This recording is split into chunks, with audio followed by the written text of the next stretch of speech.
انتفاضة في دمشق بسبب درعا. ضربة للدنمارك بسبب ترحيل السوريين. روسيا تصدم بشار الأسد بسبب دعم ثوار درعا. أقرب حلفاء واشنطن ينتهكون قيصر ويمدون نظام أسد بشريات الحياة. من هم ضباط أسد الأربعة الذين شملتهم العقوبات الأمريكية؟ السلام عليكم متابعينا سوريا نيوز، برأيكم ما سبب صمت روسيا عن دعم جنود الأسد في درعا؟ لا تنسوا الاشتراك في القناة وتفعيل زر الجرس، والآن إلى تفاصيل النشرة. كشفت مصادر خاصة عن تصاعد هتافات ثورية لأشخاص مجهولين عبر مكبرات الصوت في بلدة كفر بطنة نصرة لأهالي درعا. وقالت المصادر إن هتافات ثورية لأشخاص مجهولين عمت بلدة كفر بطنة بريف دمشق عقب صلاة الجمعة عبر مكبرات الصوت نصرة لأهالي درعا. وأضافت أن هذه الهتافات أثارت غضب ميليشيات الأسد في بلدة كفر بطنة، مما دفعهم إلى استنفار عناصرهم بالتزامن مع تسيير دوريات من قبل الأمن العسكري والأمن الجنائي في أحياء البلدة. وذكرت المصادر أن أشخاص مجهولين خطوا على جدران قرية كفر العواميد بريف دمشق عبارات تضامنية مع أهالي درعا. هذا الأمر جعل الحرس الجمهوري يرسل دوريات لمسح هذه العبارات. يذكر أن أهالي عدة مدن ومحافظات سورية عبروا عن مواقع التواصل الاجتماعي عن تضامنهم مع أهالي درعا في وجه هجوم ميليشيات نظام الأسد الأخير. ذكرت مصادر إعلامية أن جهات حقوقية تعتزم مقاضاة الدنمارك لعزمها على ترحيل اللاجئين السوريين بعد اعتبارها العاصمة السورية دمشق منطقة آمنة. ووفقا لموقع الحرة، فإن عدد من المحامين يعتزمون مقاضاة الحكومة الدنماركية في المحكمة الأوروبية لحقوق الإنسان بعد محاولتها إعادة مئات السوريين إلى بلادهم. واعتبر المحامون أن ذلك الإجراء سيشكل سابقة خطيرة لكونه سيكون مشجعا لدول أخرى للاحتذاء بالدنمارك. وأوضحت المصادر أن قرابة 1200 لاجئ سوري من دمشق قد يتضرروا بالقرار الدنماركي في وقت لا تزال فيه سوريا بوضع عدم استقرار سياسي، ويتعرض فيها العائدون من أوروبا للاستهداف من قبل أفرع أمن الأسد. وأضافت المصادر أن مكتب المحاماة الدولي جيرنيكا 37 الكائن في لندن يعمل على مساعدة المتضررين من القرار الدنماركي ومجابهته بموجب اتفاقية جنيف التي تحظر على أي دولة إعادة اللاجئين لديها بشكل قسري. وأشارت المصادر إلى أنه من المحتمل أن تلجأ الدنمارك لتوقيف اللاجئين الذين يتم رفض تجديد إقامتهم في مراكز احتجاز إلى أجل غير مسمى. كما تتخوف أطراف حقوقية من قيام السلطات بتحفيز السوريين للعودة في وقت لا زالت فيه سوريا غير آمنة. وتستضيف الدنمارك قرابة 35 ألف لاجئ سوري، إلا أنها بدأت منذ الصيف الفائت بإعادة النظر بملفات اللاجئين المنحدرين من العاصمة دمشق بعد اعتبارها منطقة آمنة. كشف عضو مجلس الشعب التابع لنظام السوري خالد العبود عن وجود شرخ في رؤية كل من روسيا ونظام أسد لما يجري في درعا. وأعرب العبود عن انزعاجه من تصرفات الفيلق الخامس المدعوم من روسيا تجاه عناصر الأسد في المنطقة. واتهم العبود في منشور على الفيسبوك رصدته الوسيلة عناصر من الفيلق الخامس المدعوم من روسيا بخطف عناصر من قوات النظام من الحواجز بريف درعا. وقال العبود إن اللواء الثامن التابع للفيلق الخامس يقود عمليات مداهمة الحواجز في كثير من مناطق ريف درعا ويسيطر على بعضها، ويقوم بخطف بعض عناصر قوات النظام على حد قوله. ودعا العبود روسيا إلى الكف عن دعم هؤلاء العناصر الذين أسماهم بالأساسيين في مشهد الفوضى والاعتداء على استقرار الدولة والمجتمع. وطالب العبود روسيا بالسماح لعناصر النظام السوري بالدخول إلى المنطقة وعدم عرقلة عملهم وفرض الأمن والاستقرار على تلك المناطق كاملة. ويأتي تصريح العبود بينما تشهد درعا منذ أمس تصعيدا عسكريا إثر محاولة قوات النظام اقتحام أحياء درعا البلد.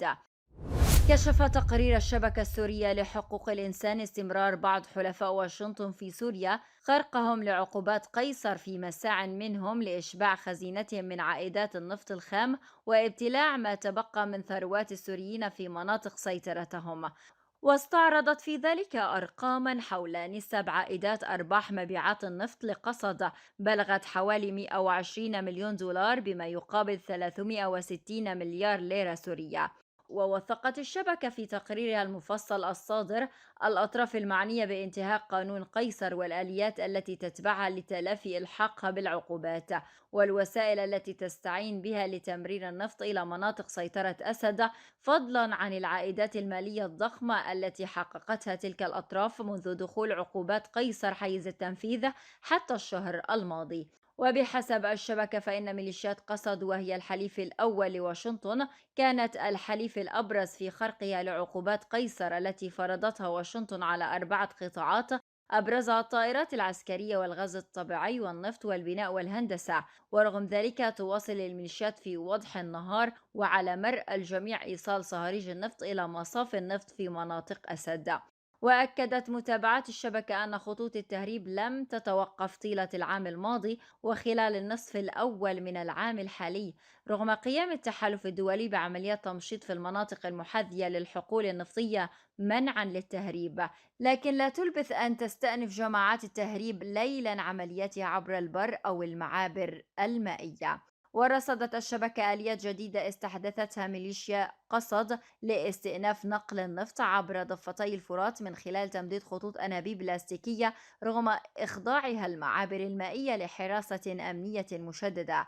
لكن التجديد لم يأتي عن عبث، فميليشيات قسد أثرت التقاضي عن التهريب عبر المعابر البرية بما يضمن لها ربحا ماديا مضاعفا، إذ يسمح لها ذلك ببيع النفط مباشرة دون وسيط إلى الشركات التي تشرف على نقل النفط كشركة القاطرجي.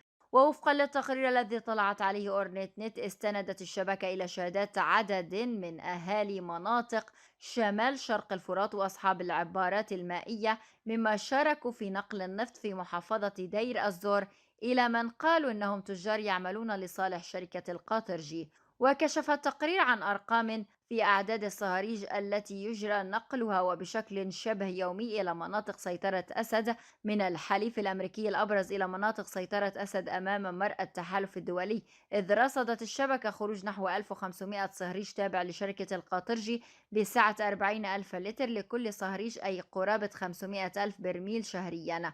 وعلى ضوء المعطيات والأرقام فإن نظام أسد استطاع تأمين نحو 6 ملايين برميل في النفط من مناطق سيطرة قسد خلال العام الماضي، في حين تقاضت الميليشيات عن عمليات بيعها النفط للنظام نحو 120 مليون دولار أمريكيا سنويا.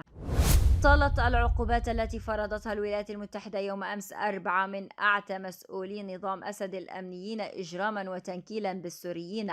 وللمرة الأولى شملت العقوبات الأمريكية كلا من العميد وفيق ناصر واللواء آصف الذكر والعميد مالك علي حبيب، إضافة إلى العميد أحمد الديب. وبحسب ما ورد في بيان وزارة الخزانة الأمريكية، ارتبط وفيق ناصر قائد فرع المخابرات العسكرية في حلب الفرع 290 بالعديد من عمليات الخطف والقتل والاغتيالات.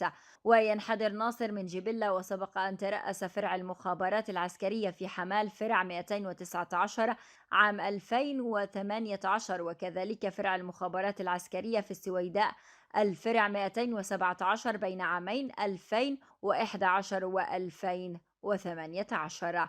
وأثناء خدمته كعقيد في الحرس الجمهوري شارك ناصر بداية الثورة السورية في أولى العمليات العسكرية ضد درعا، وارتكب انتهاكات واسعة النطاق ضد المدنيين. وباكرا خلال الأشهر الأولى للثورة السورية وثقت منظمة هيومان رواتش مطلع حزيران من عام 2011 ارتكاب العميد وفيق ناصر جرائم ضد الإنسانية عندما كان ضابطا في ملاك ميليشيا الحرس الجمهوري في درعا، ومن ثم اتهمته المنظمة في وقت لاحق من ذات العام بالمسؤولية عن اعتقال وتعذيب ضباط منشقين.